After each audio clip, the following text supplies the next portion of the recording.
Hello student, N classes में आपका स्वागत है। आज हम लोग सॉल्व करेंगे क्लास 9 का गणित और प्रश्नावली है 2.5 और प्रश्न संख्या है 13। तो यहाँ हमें सिद्ध करना है यदि एक x + y + z = 0 हो तो दिखाइए कि x³ + y³ + z³ = 3xyz। ठीक, तो हमें ये सिद्ध करना है यानी दिखाना है। कब? जब x + y + z = 0 हो तब। ठीक, तो एक फार्मूला होता है, कौन सा फार्मूला? एक फार्मूला होता है a³ + b³ + c³ - 3abc = a + b + c a² b² c² -ab - bc - ca। तो ये फार्मूला पे ये सॉल्व होगा। तो ये फार्मूला हम वहाँ लिखेंगे और वहाँ पे दिया गया है x + y + z, या यूँ कहें a + b + c। इसके स्थान पर हम 0 रखेंगे और इससे जब मल्टीपल होगा तो पूरा शून्य हो जाएगा, और ये जो है -3abc उस तरफ जाएगा तो प्लस में हो जाएगा, और इस तरीके से ये साबित हो जाएगा। तो चलिए इसको सॉल्व करते हैं। तो मैंने यहाँ फार्मूला यहाँ पे नोट कर दिया। अब इसके बाद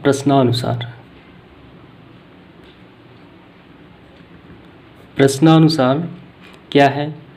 x + y + z = 0। ठीक, दिया है। ठीक, अब यह मान हम इसमें रखेंगे।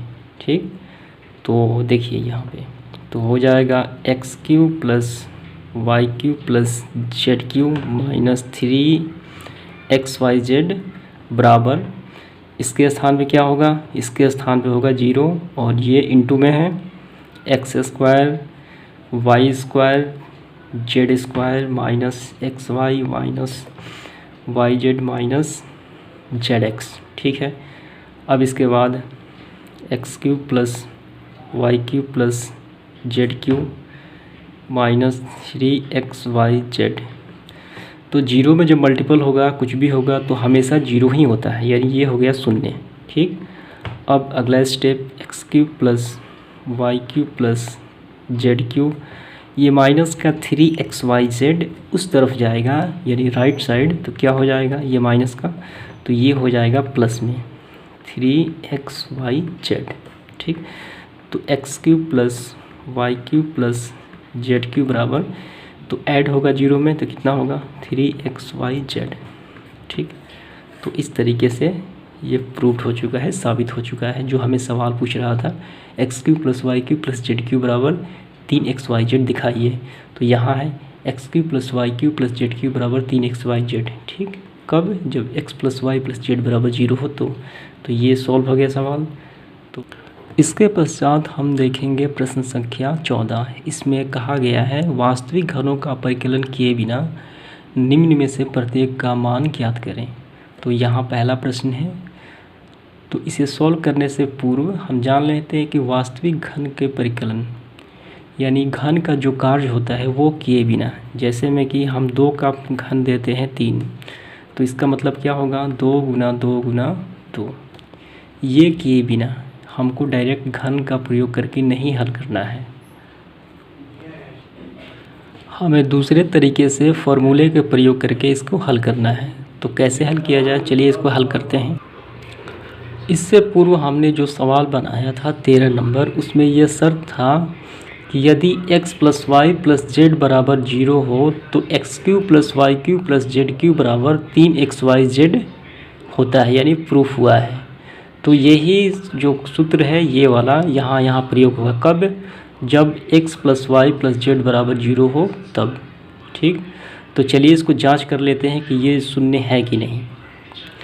तो a के स्थान पे क्या है? a के स्थान पे है 12, और b के स्थान पे है 7, और c के स्थान पे है 5।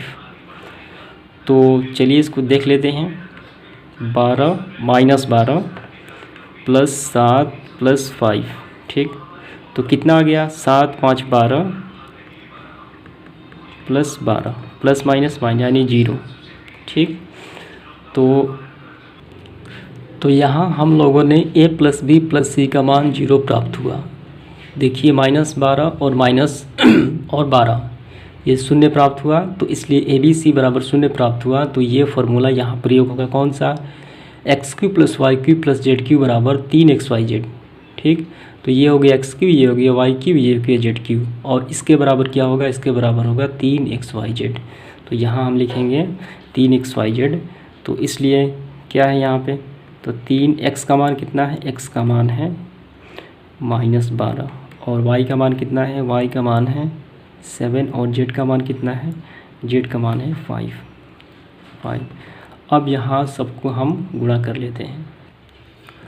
तो गुणा किया जाए इसको, चलिए इसको, तो यहाँ है 12 5 60 और 36 18 यानी 180। ये हो गया 180, लेकिन माइनस का 180, और यहाँ पे कितना है, यहाँ पे 7 है। तो इसका हम गुणा करेंगे, यहाँ पे 7 में 0 से गुणा, तो यहाँ होगा 0, 8 7 56 के 6 हासिल 5, और 7 एकम 7 और 5 12, लेकिन माइनस। तो फाइनली आंसर आ गया -1260। इसके पश्चात इसका दूसरा प्रश्न, तो इसमें भी वैसा ही है।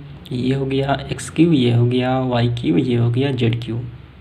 ठीक, तो इसके बराबर क्या होगा, 3xyz। कब, जब x plus y plus z बराबर 0 हो। तो यानी x प्लस वाई यानी 28 15 और 13, इस सब का अगर योग करें, अगर शून्य प्राप्त हो जाए, तो इस पूरे बदले क्या होगा, 3xyz। तो चलिए इसको देख लेते हैं। तो यहाँ क्या है, यहाँ है 28। ठीक, और यहाँ क्या है, यहाँ है -15 b, यानी x y। अब z कितना है, z है -13 प्लस z है -13। ठीक, अब यहाँ हो गया 28 प्लस माइनस -15 प्लस -13। तो ये हो गया 28, माइनस और माइनस प्लस, लेकिन चिन्ह हमेशा माइनस का। 15 और 13 होता है 28, तो 28 में से 28 कटा, हो गया 0। ठीक, तो शर्त के अनुसार ये 0 प्राप्त हो गया। अब हम x q y q z q, x q y q z q, इस पूरे के बदले कौन सा फार्मूला, ये फार्मूला होगा 3xyz। तो इसलिए शर्त के अनुसार 0 प्राप्त हुआ।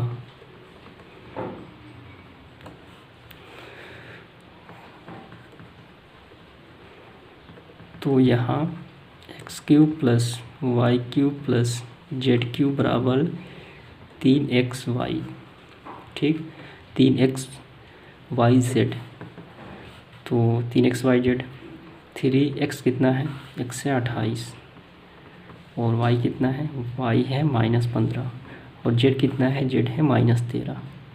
ठीक, अब इसका हम गुणा करेंगे। तो गुणा करने के पश्चात इतना प्राप्त हुआ। ठीक, तो इस प्रकार प्रश्न संख्या 14 हल हो जाता है टोटल। अब इसके बाद हम अगले वीडियो में देखेंगे प्रश्न संख्या 15। तो धन्यवाद।